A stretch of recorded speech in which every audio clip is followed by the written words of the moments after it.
What is going on, everybody? It is me, Tristan. And me, Jackson. And we are here with an evening cup. Let's get ready to try some vino, some wine, some Fresh AF. You fill in the AF. Or Jackson can. I don't really care. But another recommendation by Imperial Beverage. It's what you said, Australian. Yes. Australian wine. It says it's Unico Zelo. Unico Zelo. I'm not really sure what that means. Fresh, bright, and juicy. It's a 2020 vintage. 2020 vintage. Let's hope the wine is better than the year was. So this says it's a Nero Diavola 70% and a Zebibo 30% from the Riverland.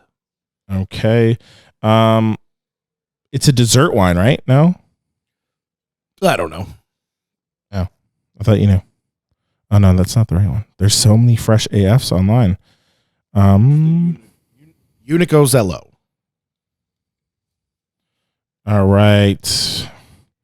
So this bottle of wine is going to be a $20 bottle of wine at your local wine store.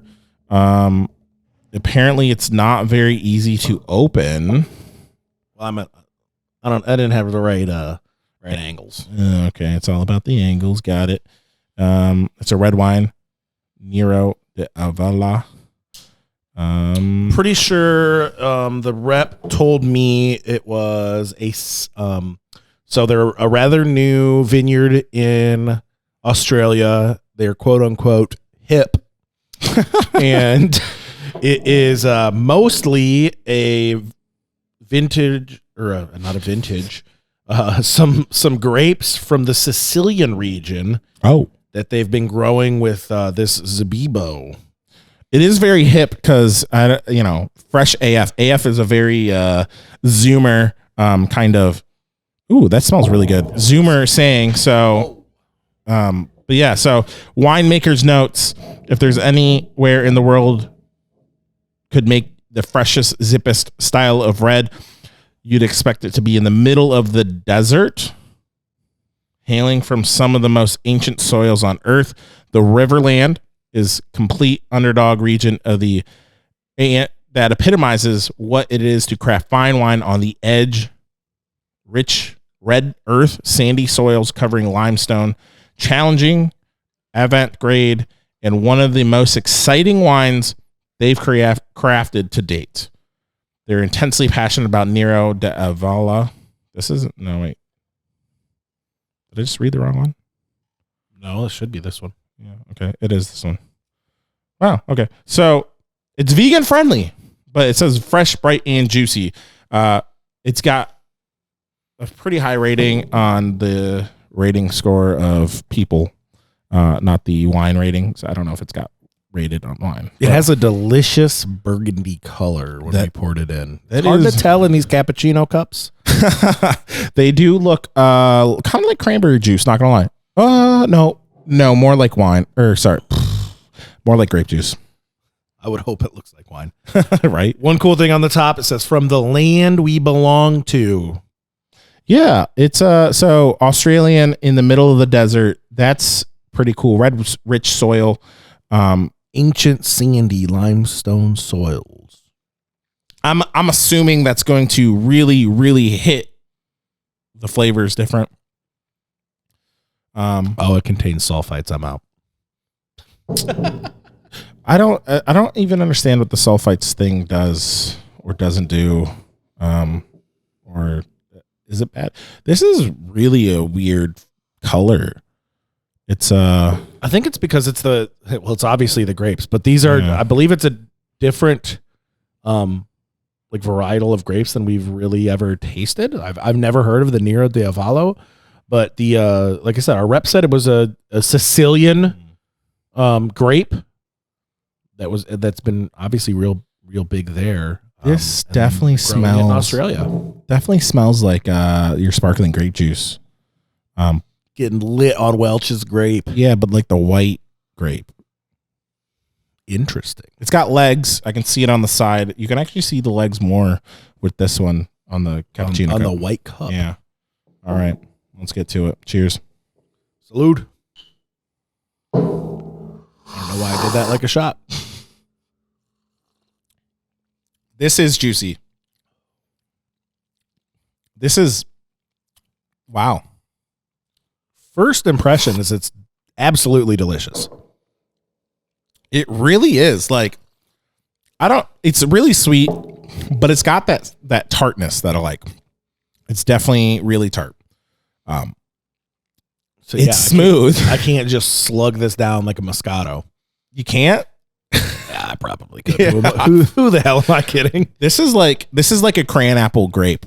Yes. Juice. This is Ocean Spray, crayon apple, crayon grape. I'm not gonna lie. This is real. This is Fresh AF. Damn, you took my bit. I was about to say that. We're twins today. What can we say? What can we say? Minds are merging here. We have joked about just showing up to work in the same getup and really just being like, no, there's only one of us. What are you talking about? After all of these years of us saying we're not twins, but no, we're the same person. It's just a marketing bit. Hologram. Not real. I mean, the easiest way to do it would be in the winter because we're layered up. You know, we can have the long sleeves on. Not a lot of defining things about us. Yeah, we don't have hand tats. No, not yet. Remember that one year we had the same glasses inadvertently? That was something. Story time. So, I lived in Grand Rapids or East Lansing, one of the two, not near Jackson. Jack's off on his own thing. We go to the same eye doctor months apart. Like mine's in February, his is in like October. I walk in, I'm like, okay, getting my exam. My eyes are getting worse. What's new? And go to pick out some new glasses. Honestly, there's only a few glasses I like, and most of them are Oakley or Ray-Bans at the eye doctor that is providing us eye care. And so I go straight to the Oakley case like I normally do. Go up there. Nothing's really looking great. I also have a big head, so very limited. I got to get one that has the size. I've now had to get Ray-Ban sunglasses, put regular lenses in. That's how big my head is. But this time I'm like, I want those. Those are the ones I want. Getting it, measured it out, doing all this, finalize it. Kind of goes, you know, it's funny. That's the same one that Jackson picked out too. I was like, really? So we're gonna match. We're gonna look like each other exactly. And I think this was before people even thought we were twins because we didn't really spend that much time together. No. So that's actually the only reason anybody thinks we're twins is because we now spend a lot of time together. Yeah. Yeah. Well, there's your as you can see, we've morphed into one. I'm gonna get a mullet next year. Actually, I have the hair that Jack shaves off on top of my head. I have the reverse mullet. I have long hair in the front. Party in the front, clean in the back. That's true. I mean, mine's pretty long on the top too. It's a fashion mullet. Fashion mullet. It's not the classic business in the front, party in the back. It's just party all year round. Yeah, party. All right. Business on the side. Your side hustle. Well, get right into the Zoomer dialect here. You know what? This is really good. For $20, I think you would like this. This is, if you like your cabs and your drier wines, this is not it. This is truly juicy. Sweeter than that. I would. Yeah.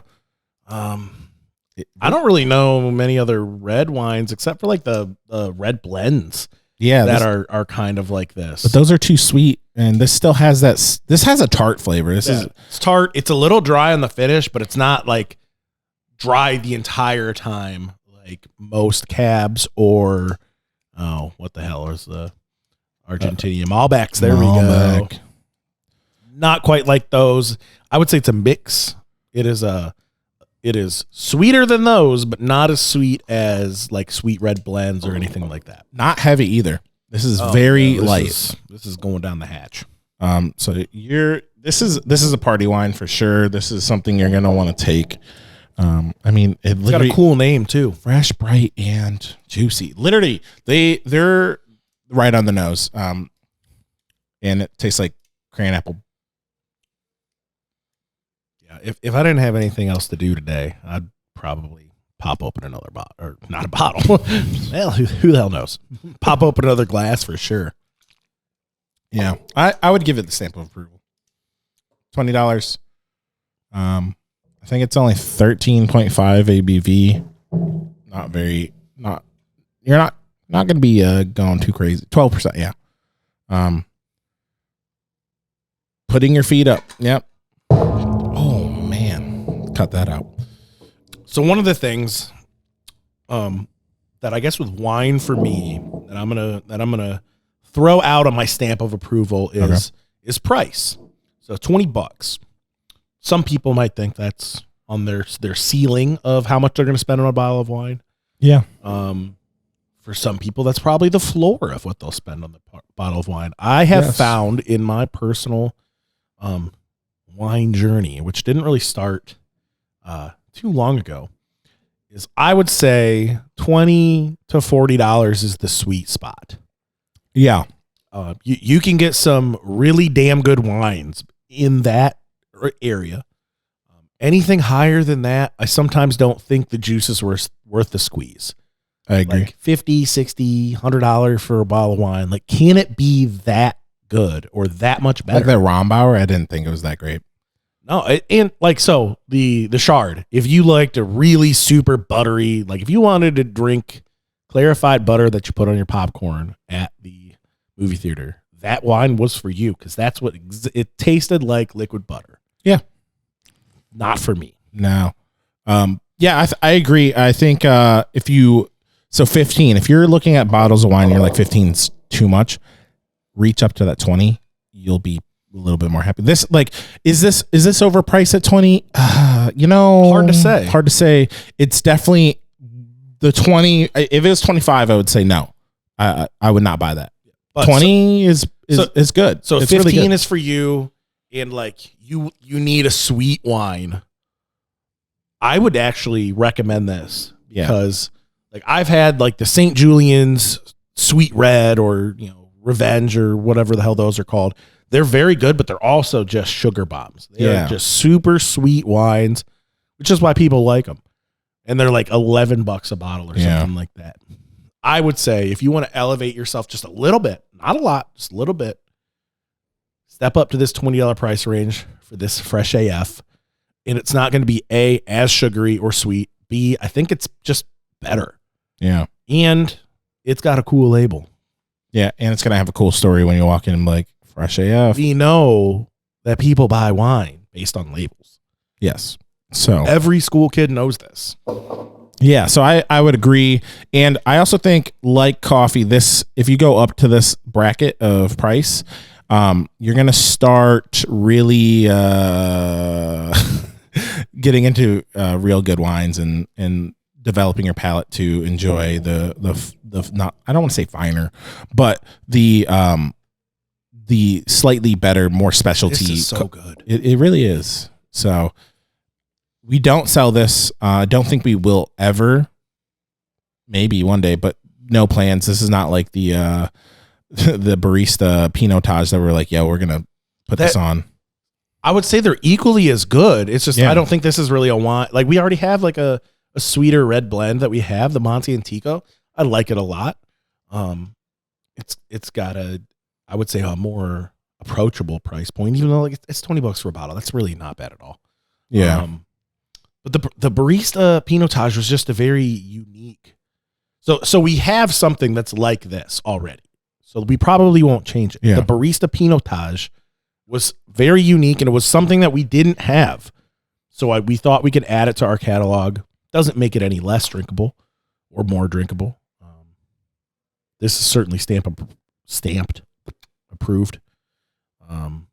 If you have a chance to try some Fresh AF, I would. Yeah. It's worth the $20. It is worth the $20 squeeze. But that is all we got for you today on the evening cup, not the morning cup. I did that last episode of the Morning Cup. Mix them up. But that's it. It's got the stamp of approval. Try it out. See it in stores. I would try out Horrocks if you're in Battle Creek to see if it's there. If you like this and the other podcasts that we do, hit subscribe, give us a like, give us a follow, give us a rating, and we'll appreciate it a lot. All right. We'll see you soon. Take it easy.